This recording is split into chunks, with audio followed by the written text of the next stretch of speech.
আসসালামু আলাইকুম। সত্যের কণ্ঠ 24 ফেসবুক পেজে সবাইকে স্বাগত জানাচ্ছি। আমি সাজেদুল করিম। আজ মঙ্গলবার 29 জুলাই। শুরু করছি রংপুর থেকে প্রকাশিত আজকের কিছু সংখ্যক দৈনিক পত্রিকার সংবাদ শিরোনাম।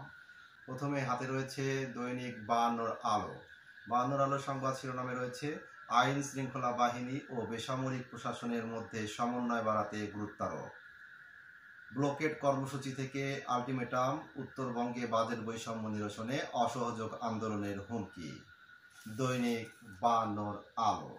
দৈনিক মায়াবাজারের সংবাদ শিরোনামে রয়েছে আইন শৃঙ্খলা বাহিনী ও বেসামরিক প্রশাসনের মধ্যে সমন্বয় বাড়াতে গুরুত্বারোপ। রংপুরে July 36 gold cup football tournament 2025-এর উদ্বোধন। দৈনিক মায়াবাজার। দৈনিক দাবানলের সংবাদ শিরোনামে রয়েছে বিভেদ বাড়াচ্ছে PR। বাংলাদেশে সন্ত্রাসবাদের কোনো স্থান নেই, প্রধান উপদেষ্টা।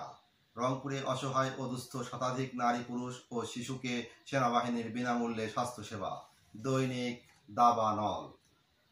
দৈনিক আমাদের প্রতিদিনের সংবাদ শিরোনামে রয়েছে জুলাই জাতীয় সনদের খসড়া প্রকাশ, 2 বছরের মধ্যে বাস্তবায়নের প্রতিশ্রুতি নেওয়া হবে দলগুলো।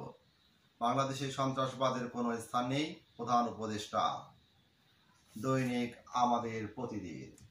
দৈনিক আগামীর সন্ধানের সংবাদ শিরোনামে রয়েছে জুলাই সনদের খসড়া প্রকাশ, শিক্ষার্থীদের 48 ঘন্টার আলটিমেটাম, বাজেট বৈষম্যের প্রতিবাদে রংপুরে অবরোধ। দৈনিক আগামীর সন্ধানে।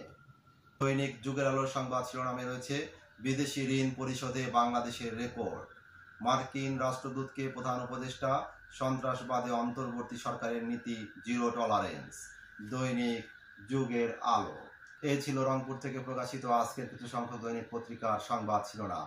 নিয়মিত সংবাদ জানতে চোখ রাখুন সত্যের কণ্ঠ 24.com ও সত্যের কণ্ঠ 24 ইউটিউব চ্যানেলে।